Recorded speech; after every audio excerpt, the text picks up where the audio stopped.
No, I'm not a writer. Okay.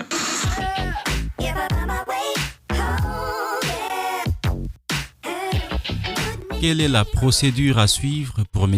X qui a purgé 5 ans de ses 10 ans de prison dont l'élément nouveau sur l'affaire atteste qu'il est innocent? Ça sera notre principale question du jour, messieurs et dames. Bienvenue dans votre rendez-vous de tous les dimanches. Vous êtes à l'écoute de votre étrange Parole au juriste que vous avez l'habitude de suivre tous les dimanches à 15h, heure de Paris, sur la chaîne YouTube Parole au juriste, sur Radio Public, sur le site web de Juristude, www.juristude.com et sur toutes les plateformes de podcast, notamment sur iTunes, Podcast Apple, Google Podcast, Anchor, Spotify, Breaker, Pocket Cast. Votre émission est présentée par Franklin Lombi. Parole au juriste est l'émission qui vous éclaire sur les questions et les problèmes de droit que vous rencontrez. Cette émission vous permet de vous exprimer en tant que juriste ou futur juriste sur un sujet de droit. Le but de Parole au juriste est de connaître, de comprendre, d'appliquer, d'analyser et de comparer les lois des différents pays à travers un cas pratique. Pour ne rien louper de tout cela, je vous demande de vous abonner à notre chaîne. N'oubliez surtout pas d'activer la cloche de notification pour être notifié lors de nos prochaines mises en ligne. Si vous souhaitez nous soutenir, il vous suffit de cliquer sur Rejoindre. Si vous nous suivez sur YouTube, c'est une autre façon de nous soutenir et de bénéficier en retour de certains avantages réservés uniquement aux membres. Avant de passer au résumé de faits, je tiens personnellement à remercier les intervenants de cette semaine que vous allez découvrir dans un instant. Mais avant cela, il est important pour moi de vous rappeler qu'à la fin de cette émission, nous allons vous communiquer les sujets à traiter les dimanches prochains. Pour intervenir, c'est très simple. Il vous suffit d'envoyer une note vocale WhatsApp de plus ou moins 3 minutes au numéro +44 75 78 077 104. +44 75 78 077 104. Le numéro est affiché sur vos écrans. Le sujet du jour nous a été envoyé par Maître Lidor Chipamba de la RDC, la République démocratique du Congo. Vous pouvez vous aussi, si vous le souhaitez bien sûr, nous envoyer un cas pratique à traiter. En tout cas, envoyez-nous votre sujet par WhatsApp au numéro +44 75 78 077 104 ou simplement l'écrire dans le commentaire. Passons maintenant au résumé de faits.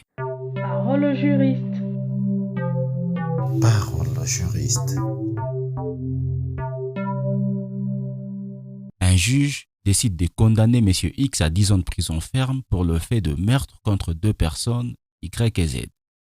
5 ans après, il y a un élément nouveau sur l'affaire qui atteste que les faits ont été commis par M. W et non M. X, qui a déjà purgé 5 ans de prison. Question: quelle procédure M. X peut suivre? Quels sont les effets si la requête de M. X est jugée recevable et fondée? Quel juge faudra-t-il saisir? Parole au juriste. Parole au juriste. Vous allez écouter dans un instant les réactions des juristes, mais aussi des futurs juristes sur cette problématique. Vous pouvez vous aussi intervenir dans la partie réservée pour les commentaires. En tout cas, dites-nous votre point de vue et appuyez votre réponse par un ou plusieurs articles de la loi ou tout simplement par de principes juridiques. Quelle procédure M. X peut suivre? Quels sont les effets si la requête de M. X est jugée recevable et fondée? Quel juge faudra-t-il saisir? Vos points de vue nous intéressent. Parole au juriste. Parole au juriste. Merci, cher présentateur de l'émission Parole au juriste. Merci tous les intervenants de la semaine. Nous revenons à ce jour le jeudi,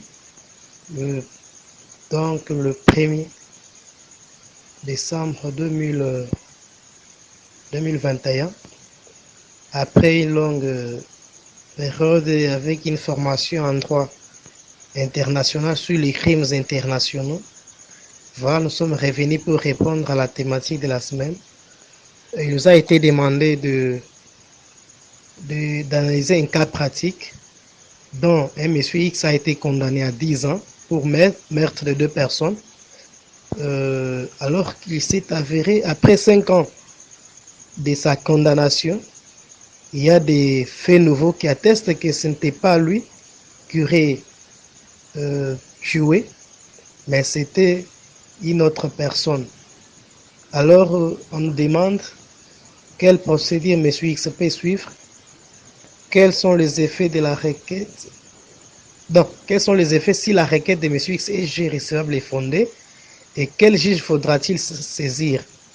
Mais bien avant, je réponds au nom de Maître Alidor Chipamba, je réside en République démocratique du Congo. Répondant à cette thématique, il faut d'abord noter que la révision est une voie de recours extraordinaire. Elle concerne les personnes définitivement condamnées, dont les condamnations dont la chose, donc qui sont coulées en principe de l'autorité de la chose jugée. Donc nous pouvons retenir que c'est une dérogation à ces principes par rapport à cette voie de recours. En droit congolais, cette voie de recours est prévue à l'article 67 de la loi de 2013 portant la procédure devant la Cour de cassation. Par rapport à cette loi, les condamnés, M. X doit saisir la Cour de cassation, qui est le juge des révisions, afin de pouvoir trancher à cet effet. Et lorsque le juge est saisi, il doit d'abord statuer si la requête de M. X est jugée recevable. Et comme nous avons dit, et comme il a été dit que non, si la requête est jugée recevable et fondée, et quels sont les effets qui doivent encourir cette décision. Donc les effets sont tels que M. X sera libéré à l'immédiat et aussi donc sa condamnation antérieure est effacée même de son casier judiciaire, et par rapport à la condamnation dont il a subi, dont il est victime, il peut s'y lécher, solliciter ou soit demander à ce qu'on puisse lui dédommager, et c'est par rapport au préjudice moral et matériel subi. Non seulement qu'il va devoir bénéficier de dommages et intérêts par rapport à cette condamnation qui lui a causé préjudice, et la décision de ces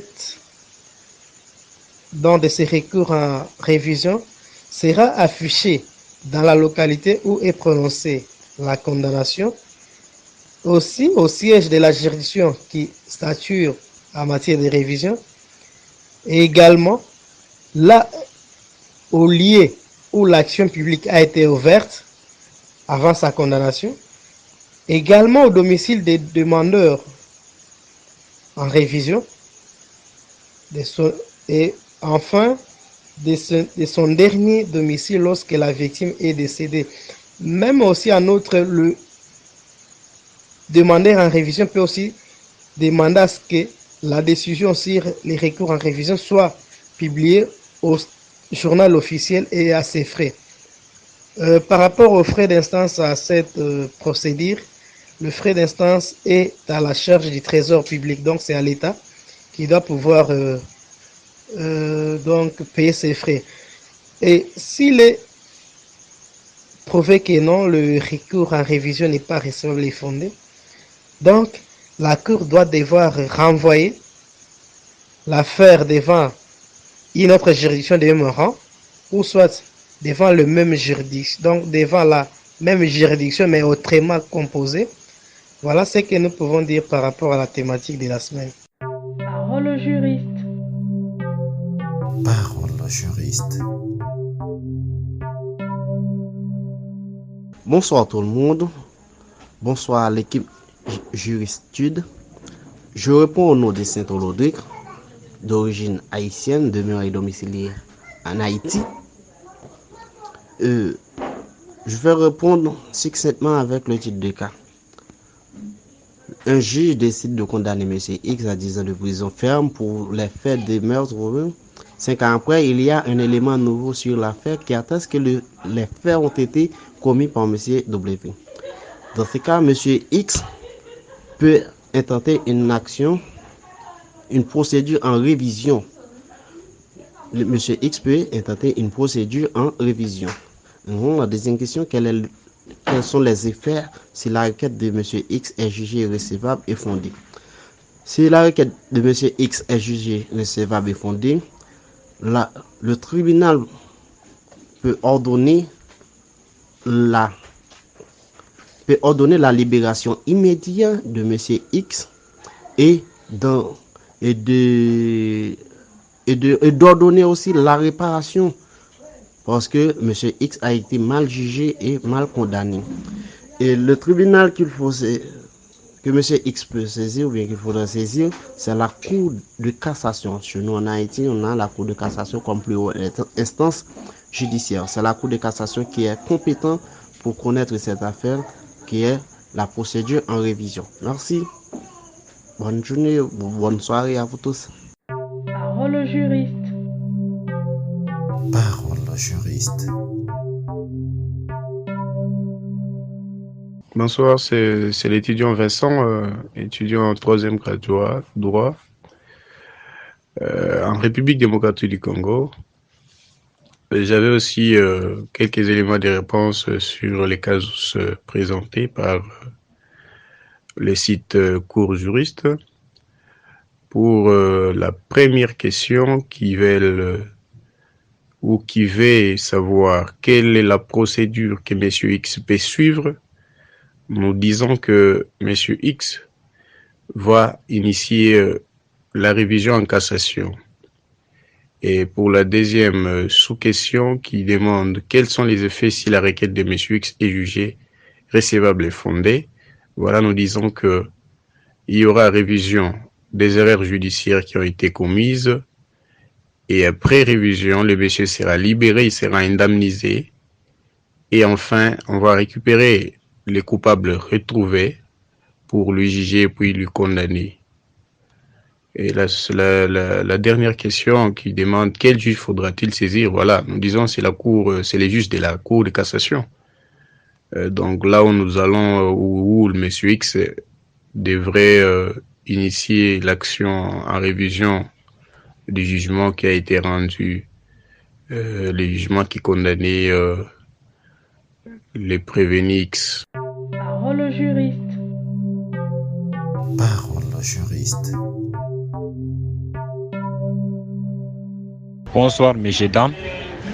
Je vais vraiment aujourd'hui prendre le temps de pouvoir répondre à ces différents messages. Mais je ne pourrai pas le faire, c'est-à-dire donner la réponse à tous ces messages. Mais le sujet, quand même, le cas pratique d'aujourd'hui, quand même, je vais essayer de répondre, donner mon avis. Pour ce qui concerne la première question, la procédure à suivre, je vais répondre la procédure à suivre selon l'ordonnancement juridique guinéen. En Guinée, pour une telle procédure, elle est appelée la procédure en révision de la décision de justice. Donc cette procédure de révision de la décision de justice doit se faire devant la Cour suprême qui doit réviser la décision de condamnation dont M. X et son compagnon ont été victimes. Et la deuxième question qui est relative aux conséquences. Les conséquences sont des suivantes à des niveaux. D'autres conséquences, Orange Money. L'autre conséquence positive, c'est que pour les deux autres personnes qui ont été condamnées par erreur vont bénéficier ici d'un dédommagement de la part de l'État à cause d'une erreur judiciaire. Et pour d'autres côtés, celui qui avait été victime ici doit suivre la condamnation qui est prévu par l'ordonnancement juridique du ressort ou dans le pays auquel ils vivent. Maintenant, la dernière question ici, quel juge il faut saisir? Pour le droit guinéen, quand même, le juge qu'il faut saisir, c'est le juge de la Cour d'appel qui vont essayer de réviser la décision, de la Cour suprême qui vont essayer de réviser la décision afin de renvoyer ici à un tribunal compétent pour connaître à nouveau la. Parole au juriste. Parole au juriste. Salut, monsieur juriste. J'espère que vous allez bien. Bon, à mon avis, pourquoi monsieur X était fermé jusqu'à durant 5 ans alors que le jury n'a pas bien saisi que c'est lui-même qui a fait l'erreur? En fait, le deuxième, pourquoi aussi Et la personne qui est venue dernièrement, que c'est lui-même qui a fait l'erreur. Pourquoi il n'a pas proclamé dès le début? Pourquoi il a fait partir jusqu'à 5 ans? Normalement, c'est toujours M. X qui doit condamner. Il serait aux prison jusqu'à 10 ans là, à la normalité. Normalement, celui qui va prendre tout le temps en prison jusqu'à la dernière saison. À part ça, je n'ai pas le mot à vous dire. Bonne journée, passe excellence. Parole au juriste. Parole au juriste. Vous avez écouté les intervenants et avant de clôturer l'émission, j'aimerais vous lire une intervention de Yolanda Tamani qui est notre habituée de l'émission Parole au juriste, qui n'a pas pu envoyer son intervention suite à un petit souci de santé et à ce sujet, nous vous souhaitons un bon rétablissement Yolanda si vous nous suivez. Voici donc son intervention. Condamné pour 10 ans, donc par le tribunal de grande instance qui est compétent à connaître d'une affaire pour une peine de 5 ans, conformément à la législation congolaise. 5 ans après, un élément nouveau surgit et pourrait influencer la décision du juge du tribunal de grande instance. Dans ce cas, M. X devra introduire une requête en révision, selon l'article 67 de la loi relative à la procédure devant la Cour de cassation contre le jugement rendu par le tribunal de grande instance devant la Cour de cassation. Cependant, la requête introductive des pourvois en cassation de M. X devra être signée par un avocat à la Cour de cassation sous peine d'irrécevabilité. Quant aux effets, lorsque la Cour de cassation statuera au fond, elle annulera que les condamnations qui ont été injustement prononcées. Aussi, cet arrêt peut, sur demande de M. X, lui allouer les dommages-intérêts en raison du préjudice que lui a causé la condamnation, selon l'article 71 de la même loi sur la Cour de cassation. C'est les juges de la Cour de cassation qu'il faudra saisir pour une action en révision. C'était l'intervention de Yolanda Tamani. Nous disons merci à tous nos intervenants pour leur argumentaire. Pour ceux qui veulent participer à la prochaine émission, je vous mets le lien du sujet à traiter dans la description de la vidéo.